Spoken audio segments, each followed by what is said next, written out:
So we're at Fabricar, let's go in and say hi to Andy. Hello, welcome to Classic Alfa. My name's Will, and I'll be taking you to meet some of our friends, biggest customers, and other noticeable Alfisti. Here at Classic Alfa, we pride ourselves on the quality of our parts and service. We have over 6,500 parts in stock, all ready for next day dispatch. And we'll be following some of our classic Alfa Romeo parts to the workshops in which they're needed. In our new video series, From Shelf to Shop.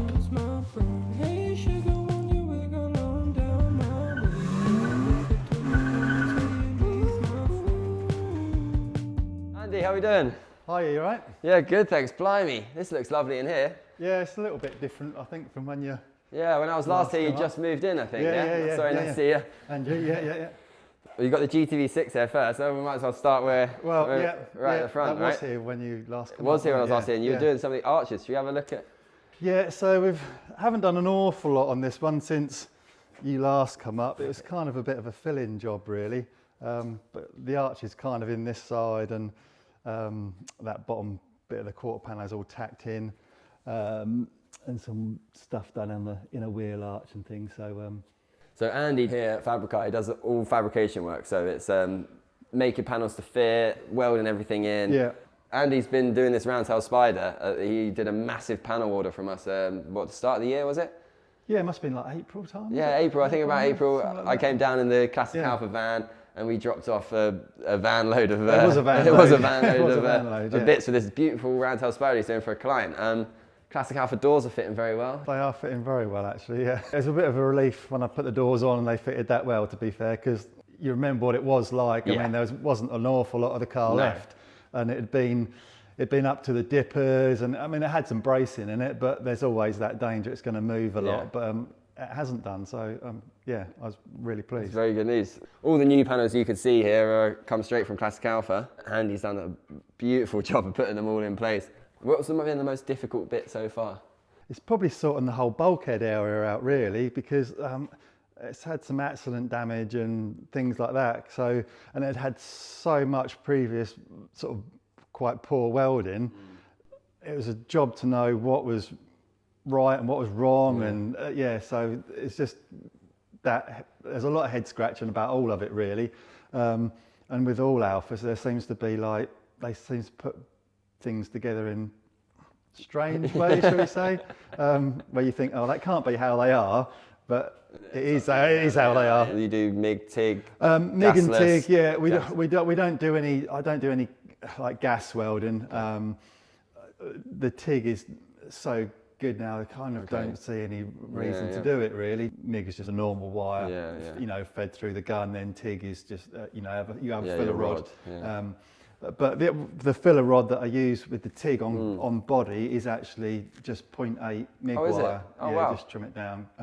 If you're putting a patch on an outer panel, it's so much easier to get that join seamless and to almost metal finish it, almost. Whereas MIG is very hard, and once it's on there, you can't do much with it apart from grind it. And really was. A TIG weld, you can hammer it and planish it out almost, you know, to you know, metal finish, really, and file it and everything. So the end result, I say, is so much cleaner. But it's just a longer process to get there. Interesting. You've got a donor car outside. Yes. Series 2, isn't it? So it's a earlier car than this. It might even be a series 3. A lot later. Yeah, I think it was. One of the big bumps. I never actually see it complete. We just had the I remember it here last time. Someone had already cannibalised, but it did have some bits on it that we needed. Well, one of the bits you needed was the bulkhead, right? So the whole front end here, the whole chassis leg, inner wing structure, because this car had not only had a lot of problem with rot, it also had some pretty severe accident damage.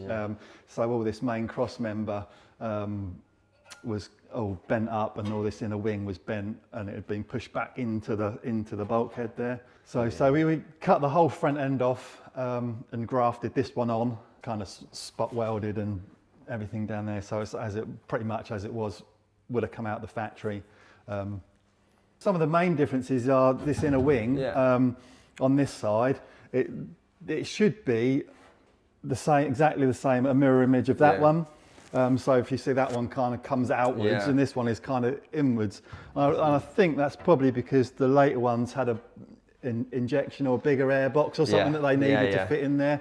So we've actually got to, even though this is welded, I'll end up making that look the same as that side eventually, but I just wanted to get the whole thing on there first. We'll cut it through and then graft a piece, a piece in there, which will probably end up having to fabricate and make that. Obviously not worth buying. Well, just trying to find an inner wing. I think you've actually got one listed now. I think we do actually. Yeah. I'm not sure if it's the right side even, but I don't really want the whole thing. I only want this top section, so we'll end up grafting a piece in there. These are newish panels that we've got in this year. New pieces for this front sill section. But as you say, this is one of those bits, isn't it, where you've got all these layers that come in over each other. It is, yeah. There's like 3 or 4 different bits. So you can see why, if they're not sealed up and everything properly, the moisture gets in between there, and So why in particular do you think you went for such a big panel order from Classic Alfa for this car then? Just because of the size of the job, really. If I was making a lot of these panels, we'd be, a long time. We might be still having this conversation in 10 years' time. I knew a lot of the panels would be good, so they'd be like the doors. I mean, we just said how well they fit in, and I haven't got to do anything with those. And I can't remember what they were. I think it might be 400 quid each. I think. Well, I mean, 400 quid sounds a lot of money, but it's the amount of time you're saving. Doesn't take that long to get through that amount of cost in labour. You'd never want to make a complete door. No, and it's different if you just needed a skin or things like that. Yeah, and same with the floors, really. You know they're going to fit, and they do. They went straight in. So for the money they cost, it's just kind of makes economic sense to do that. Yeah, of course. You can make not easily. You can make a quarter or a wing, but not for the money that you could buy one. And if the ones you buy are good and they fit. It's kind of, why would you make it? This is the MIG I use. That's a kind of a no-brainer. It's like a fully synergic thing. So basically, you turn it on, you set your material thickness, and it works it all out. Oh wow! You can put it in manual mode, but I rarely do. You rarely have to because it's normally spot on. But that'll actually MIG braze as well. Wow. And weld aluminium, I think. Really? Yeah. Blimey. If you really wanted it to, but I use my TIG for that. And then this is the spot welder. Some people call them pinch welds because it's actually pinched it together. So it squeezes it. That's actually pneumatic. So you have an air line plugged into it, and so it squeezes it together. That's wicked. And then it just puts a voltage through it, and it just melts the panels together. So what gas do you use? So that's just CO2 argon mix. Cool. Basically, in this country, there is only one MIG welding gas. You can use, presume people still do because they could get it cheap. If someone owned a pub, the gas they use to pump beer and stuff, because I think that's CO2 and something that it does work, but not as well. But it's a lot cheaper getting there. But it's quite a lot cheaper, and I think it can get passed out of a back door easier. So let's just get that again. The gas from kegs. They used to pump kegs. Pub gas, that they have in pubs to pump the. People use as cheap welding gas. They do, or they always used to, because that used to be a thing when. You used to have, if the welder wasn't working, everyone would say, "Oh, it's pub gas." Okay, I see. Whatever, but what I tend to do is always clip the end off, because when you finish a weld, you always end up with like a little ball on the end. My aim is always to try and make it look as though nothing has been done. Sometimes it's achievable, sometimes it's, someone will always say, "Oh, there should be 6 spot welds on that weld on there, and you've got 7 or whatever." There's always going to be someone out there who's like real, over the top, about it. But as long as you get it straight line up, clean, 90% as to how it was like, when it came out of the factory. Then yeah. So that's the first always thing, and like we were saying earlier, it's, it's the cleanliness of it. Really, it's just got to be, the cleaner you get it, the better it's gonna weld. So a little run here, yeah.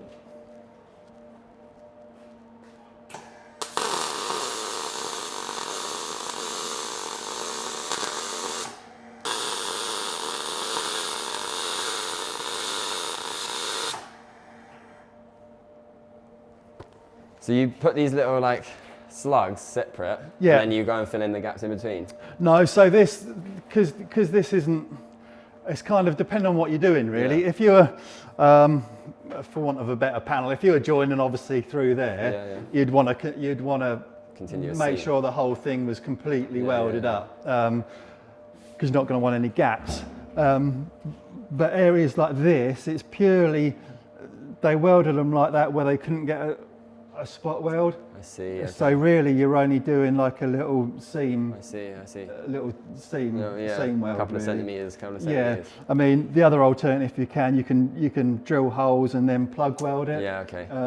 But this is how these were actually put together. Just make sure you get comfortable, and just keep the torch like at a sensible angle. You don't want to be like. Yeah. You want to be as straight on as possible, really. You don't want to be bent over here or like this. So you want to be 90 degrees square to what you're doing? As close to that as you can. You're probably never going to get that because you won't be able to see what you do. Of course. There and just tip it over slightly. But there or thereabouts is where you want to be. Yeah. Okay. Yeah. And if you're welding like, if you've got two bits and one is slightly thicker than the other, you always want to concentrate more on the slightly because you want to melt that. Yeah, because you're going to burn through the thinner bit is going to, and probably burn through the thinner bit. Okay. Even, especially when you're welding upside down, the biggest thing is, they call it the stick out. So if you're, if that's a short stick out, that would be a long stick out. Okay. If you're welding upside down, what will help you is if you get it really close, have less. And even go up a little bit on your welder settings. You'll be surprised what that difference that makes to welding upside down.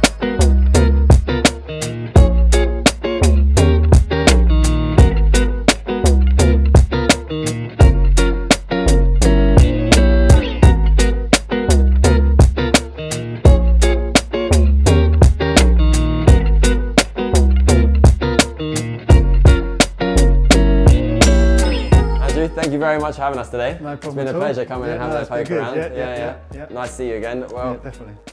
We just thought we'd have a little sit down and a little chat about you and your business and some of the work you do. Yeah.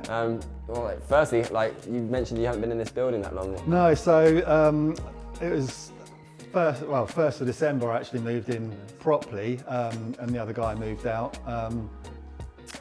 Been trying to do work on the building because nothing had been done on it in like 20 odd years. I don't think he'd not even put a bit of paint on the wall, so we were trying slowly to get it round and replacing the ceilings and the lights and things like that. And but it's just finding the time, trying to do the work that you've got and do that. It's like having two jobs. But it's getting there slowly. Yeah. Yeah, you see some of the improvements you made since last time. It's definitely a bit brighter and everything in here now. And how long have you had the business Fabricar as a company then? Bit of a funny one really, because I've been self-employed for probably 5-6 years now. But I was kind of was going into other people's places and doing work for them. So really the 1st of December was kind of like, you could call it the start of Fabricar, I suppose. But having its own home. It's always been that, but now it's got its own home, so to speak. So yeah. And the Spider was the first. It's the first. It's kind of the first major job, really. Yeah. There's always been a lot in the pipeline and ready to go and sitting there. But I just wanted to try and get the workshop a bit more sorted before we take it on. But like I said to you, there's a couple of jobs. Literally, there's one at the Dippers now, which is a big job that's going to be coming back. I was thought it might be back this week, but it'll probably be back next week now. So yeah. You were saying to me earlier you'd done a lot of 101 stuff before some of the 105 Yeah. stuff. So the last thing really that, like I just said, I was working at a couple of other places or another place and kind of subcontracting to those, and we've done a full resto on a 101 series guy down in Oxford. That was a nice thing to do. Yeah. Was that a Spider as well? That was a Spider, yeah. And they're a little bit more hand built than the 105 series, and noticeably so. How many hours do you think you're into the Roundtail at the moment? You've got all the floors done, chassis rails, you've got a lot of that, basically main floors and inner seals and middle seals all pretty much done. Yeah. It's quite a lot of work. We're at least 100 hours into it. That's a... But it's a lot of work. To be fair, it's gone probably quicker than what I originally thought. Probably got more done than what I originally thought. So is that something to do with the panels you've got in to help make that go a little bit quicker? Yeah, definitely. If I was having to fabricate every panel on that, then we it wouldn't be anywhere near where it is now. So that's definitely speeded things up. What is your favourite Alfa Romeo? My favourite Alfa Romeo. If you could have your one car you have your one car at the back as your nice neat room, and everything's perfect, pristine, no work needed doing to it. Right. Which Alfa Romeo would you have? That's a really difficult one.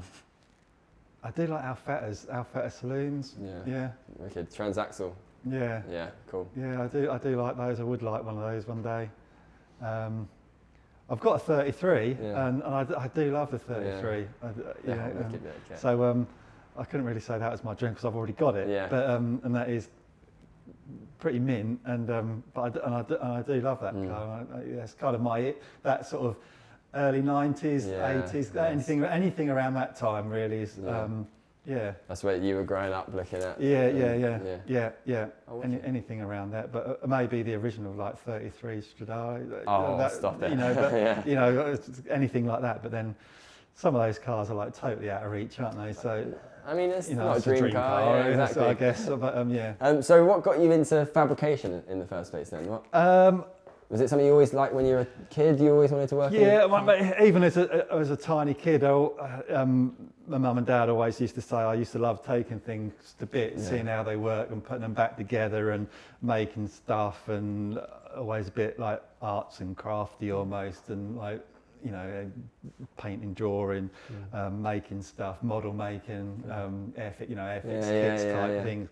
And that's kind of, it just went from there really. So when I left school, I went straight, I left school as early as I possibly could at 16 and started in like just general car body repairs. Cool, and then worked through into main dealers and doing like insurance accident repair work and all that kind of things. But I was kind of like restoring my own cars, and then it's just progressed from there really, and kind of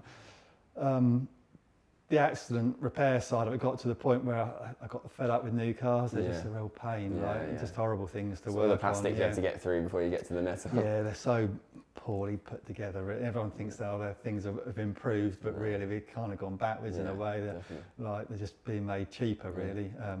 They're just not nice things to work on. And so I kind of took the plunge and decided, no, I really want to just do all the sort of classic stuff really. And here we are today. Wow, and onwards and upwards, as they say, and slowly trying to grow everything and get, it seems to be no shortage of stuff out there to do. I think if you're working with Alfas as well, you're always going to have some restoration to do. Yeah, they do rust, but then everything of that era. Exactly. They always say, that's everyone's first comment when I say I do restoration. I do a lot of Alfa Romeos. Oh, you won't have any trouble there with rust. Well, everything rusted. Fords rusted, Vauxhall was rusted, didn't they? It's everything did. And I do other stuff apart from Alfas. I've never called myself a specialist. I don't. You must be getting close. It sounds a bit like pretentious, doesn't it, when you say, "Oh, I'm an Alfa Romeo specialist." But I guess that cuts you off from other things. Yeah, but I'll find that you do one, and then someone else says, "Oh, I've got an Alfa Romeo." Which is great because You've got an interest. I've got an interest Yeah, in yeah. Alfa Romeos and Lances, and always been a fan. So yeah, it's it's great, really. That's brilliant. The work you're doing is unbelievable. Well, it is beautiful. Thank you very much. I mean, there's always going to be someone worse, and there's always going to be someone better, isn't there? Whether it's cars or whatever you do, there's always. I mean, there's people out there doing some absolutely unbelievable stuff. But you do what you do, don't you? Yeah. And what do you think the future for? What do you vision the future for Fabricar to be? Just to keep going as we are, really. I haven't really got any envisions of it being like some massive restoration company with like 10 employees and things like that. Because I think if I got that big, I then wouldn't be so hands-on, and Start managing. Like the office side of that, it doesn't really interest me. That's a real pain. So I'd always want to be hands-on. So I'd probably never be that big. It would be nice, to have some help eventually, and to be big enough to have an apprentice on, or something, and keep going. And obviously everyone wants a bigger, better workshop, don't they? But it's mainly just if I can keep cars like that coming in, and them sort of projects. That's cool. Keep coming in and rolling on, cool. I'll be happy, and earning a living out of it. That's the dream, isn't it? Really. That's all you can dream for. Really. I've got no aspirations of taking over the world or anything with it. But I think that's what's very impressive about you in particular, is that you're so focused on the job that you're doing rather than seeing. So like even the stuff that you won't be seeing, you're trying to make it as neat as possible, as original as possible. And like I think you don't get that with a lot of people. Your attention to detail, I think it's something you should take a bit more credit for, to be honest with you, because it is. I'm not just saying it's some of the best work, welding work I've seen. Well, last sort of question I've got is more about how you found Classic Alfa's panels and how they've helped sort of in your build so far. Yeah, so really came across, it was like word of mouth really from Classic Alfa. So always been into Alfas, you get talking to people, and they say, I've had some bits from Classic Alfa, and so that's how come to use you. The 101 series, he had some bits for that. That was probably 4 years ago now, originally. So some of those bits come from, I knew they were, good panels. So that's what we ended up. Brilliant. When this project came about, I said to the owner, Classic Alfa have got basically everything we need. We'll go with them. They look good and everything. So like I said, we've done that big order. I was going to say a couple of phone calls later. I'm down in the van. That was full to the brim, pretty much. So far all the panels have been really good. Amazing. It's fitted really nicely. Sometimes you get these panels from places, and you have to. I think I was showing you a silver for a Nissan a little while ago, and you have to do so many modifications to it. You might as well have just made it yourself. But to really, I haven't actually had to modify anything to get it to fit, which is pretty good going. Goes to our R&D there's not department. many like aftermarket panels that you don't have to do a little bit of something, exactly. like I've said before, those doors literally just bolted straight on. So with Alfa Romeos, that's a big deal. Perfect. Exactly. So no, it's been really good. Lovely. Andrew, thanks very much again.